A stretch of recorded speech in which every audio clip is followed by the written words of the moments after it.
그래가지고는 시장 정책 누가 쌀 건데요. 다주택자 전성시대 개막이죠. 아까 말씀드린 것처럼 2017년에 좀 오르니까 정부에서 자금 조달 계획서라는 걸 만듭니다. 근데 이거는 실질적으로 무엇을 위해서 만들었냐 보면은 갭 투자를 하냐 안 하냐를 판단하려고 만든 거고요. 이 계획서를 제가 적었어요. 올해 제 이후에 지금 샀다고 그랬잖아요. 그래서 여기 보면은 자기 기존 주택을 가지고 있는지 여부하고 보유 건수를 경계가 되어 있거든요. 아마 제 생각에 이거는 이제 일시적 이가구 파악을 하기 위해서 만든 것 같습니다.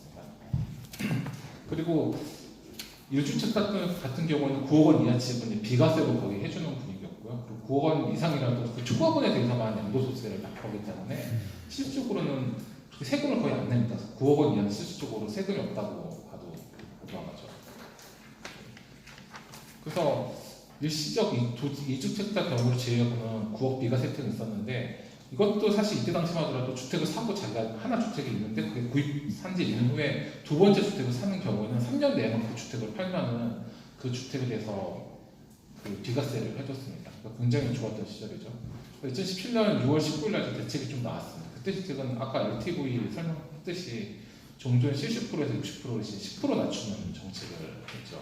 사실 이 정책이 너무 낮았기 때문에 그걸 발표하고 다음 주 기준으로 한 주에 0.11%에서 0.34% 올렸다는데 이게 1년으로 따지면 한 10%에서 13% 정도 오르면 엄청나게 많이 오르는 큰 폭의 상승으로 올랐기 때문에 정부에서 깜짝 놀라서 또 다음 주 시간에 이렇게 2017년 8일 대책인데 대책이 굉장히 많습니다. 내용이 보시면 책을 보셔서 알겠지만 투기 지역하고 투기 과열 지구를 새로 지정했고요. 그리고 다주택자에 대한 장기 특별공제도 없앴고 그리고 비과세 실거주 요건에서 2년을 넣었고요. 분양권의 양도세율을 인상했습니다. 가장 중요한 게 투기 과열지구 LTV를 종전에 60%에서 신규 40% 낮춘 거죠. 10억짜리 집이라고 하면 전에는 6억을 빌릴 수 있었는데 이제 4억을 빌리게 해준 거죠. 그래서 돈을 빌릴 수 있는 룸을 줄여버린 거죠. 또 그리고 그 다음에 한 게 전에는 개인당 한 건을 주택담보대출을 잡았는데 한 세대로 했습니다. 그러니까 얘를 세대원이 4명이라고 하더라도 딱 한 건만 주택담보대출을 할 수 있게 하는 거죠.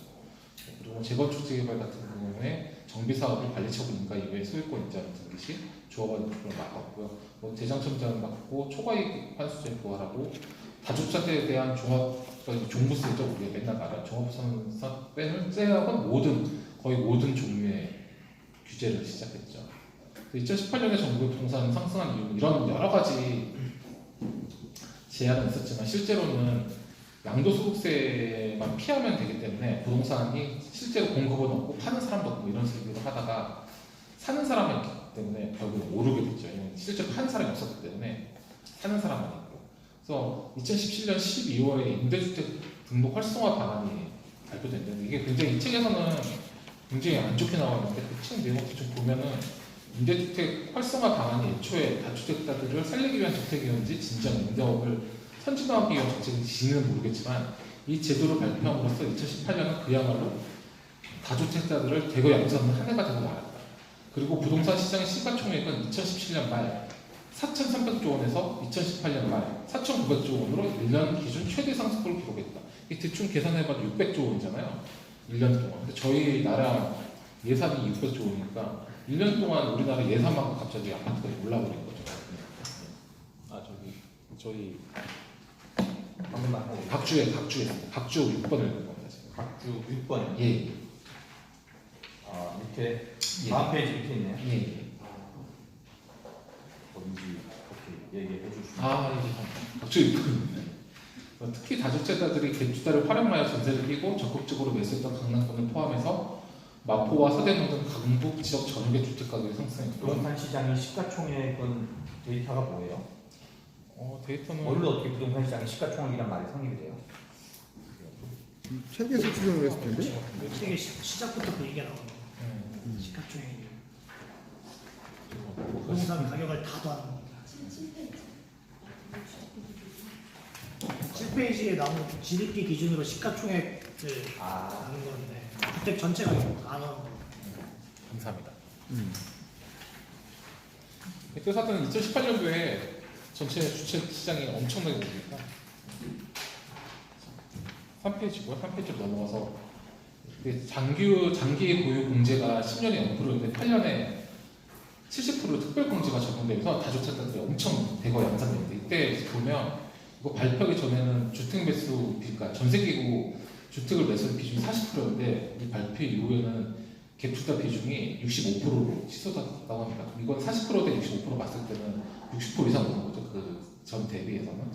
그리고 월 평균 임대사업자 등록이 전에는 월 1만 건이었는데 평균이 2.5만 건이 증가하고 18년 같은 경우는 3월과 9월 이 양 두 달은 9만 건 이상이 올랐다고 합니다. 갑자기 사람들이 전부 다 다주택자들 뜬금없이 이 특별 문제 때문에 그래서 정부에서 아까 이 보시면 9월 9만 건이라고 나와 있잖아요. 그래서 정부에서 다시 또 2018년 9월 14일 대책을 줬는데 이때가 바로 임대사업자 등록 관련된 내용인데요.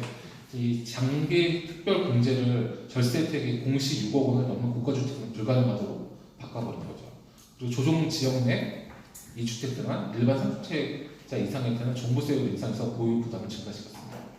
그리고 이런 다양한 여러 가지 규제를 했기 때문에 앞으로 집값이 안 오를까 생각했는데 이후에는 주택을 하나 똘똘한 주택 하나 이야기가 나왔잖아요. 그래서 1주택 갭투자들이 등장해서 또 2018년에 또 오르게 됩니다. 네, 4장이고요. 4장은 이제 시장과 정책 무가세가 전세 레버리 사이클의 위력입니다. 2019년에 부동산 청약 시장이 열리는데 아까 앞에 발표하신 분이 말했지만 부동산 청약은 이제 로또라는 마인드가 생긴 거죠. 왜냐하면 시장에서 2018년도에 임대사업자 등록이 너무 많이 오르니까 사람들이 이제는 안 되겠다. 이제 주택 매수보다는 청약이 훨씬 낫겠다 생각하기 시작하고 이러다 보니까 또 청약 점수가 높은 50대, 60대가 유리해지게 되고 그러다 보니까 청약 가점제 피해자가 30, 40대가 되게 되죠. 각주 7번에 보면 내용이 있는데요.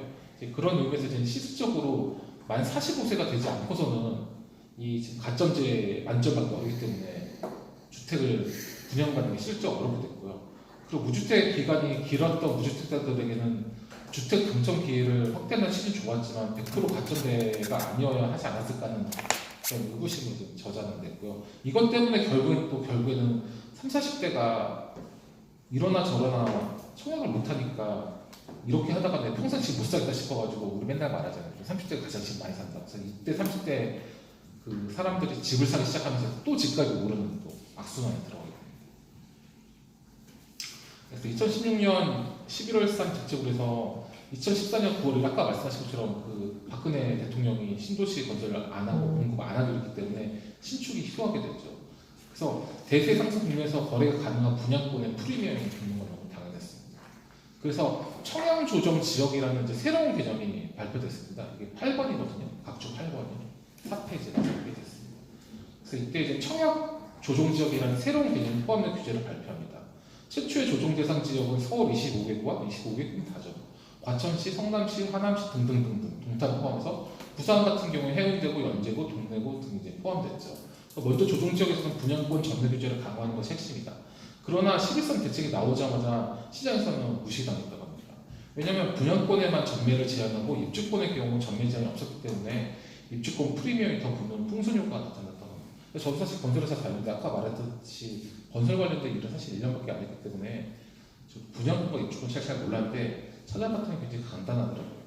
그러니까 분양권은 우리가 보통 입주권부터 해요. 입주권 보통 딱지라고 그러잖아요. 보통 물딱지, 딱지 이런 말 하는데 재건축 재개발 조합원, 즉 제가 사는 집이 이제 재건축 재개발 하게 되면 그 입주할 수 있는 권리를 받는 걸 입주권이라고 합니다. 입주권 같은 경우는 조합원이죠. 또 조합원 같은 경우 저렴한 가격으로 집도 받고 예를 들어 강남에 비싼 아파트 같은 경우에는 이주할 때 뭐 7천만, 8천만씩 이사비도 주고 그러잖아요. 그게 입주권이고요. 분양권은 이제 아파트를 재건축 재개발도 입주권 이외에 다른 일반 분양을 하잖아요. 뭐 1000세대나 100세대 보통 하는데 그걸 이제 분양권이라고 부르더라고요. 근데 분양권과 입주권의 가장 큰 차이는 분양권은 아시다시피 말 그대로 분양권이기 때문에 집으로 계산하지 않는데 입주권은 그걸 집으로 가지고 있는 걸로 계산하고 있다고 합니다. 파리 대책 같은 경우에는 2017년 파리 대책 아까 앞에도 잠시 얘기했지만 LTV를 40%로 줄여가지고 실수요자들이 빚을 못 지게 했고요. 청약통장을 바꿨고 그리고 투기가율제도에는 100% 청약가점제로 변경했습니다. 여기서 가장 중요한 게 전세를 산 사람들의 자기 자본이 전세대출을 통해서 유동화되는 큰 계기가 된다고 해요. 즉 말해서 내가 전세를 살고 있는데 내 전세금을 대출 받아가지고 집을 사는 거예요. 전세를 끼고. 그래서 이 분 말씀에 의하면 온 동네 사람들이 지금 초연결된 상태로 내가 A 집에 살면서 B 집에 전세를 끼고 집을 사고 이 B 집 사람은 또 C 집에 있는 사람을 또 이렇게 결국에는 돌면 전부 다 전세 끼고 다 집 하나씩 있는 초연결 상태가 됐다. 초연결 시대가 됐다고 하시면서 이걸 좀 인사이트가 있더라고요. 이 표 보면은 자기 주변 이야기를 하면서 이야기 듣다 보니까 그게 어떤 사람하고 같이 연결돼가지고 결국은 전세대출 다 집을 사는 일이 있었다 이 말이었고요. 그리고 가장 중요한 이제 2019년 이후 소득법 시행이 되자마자 소득력 154조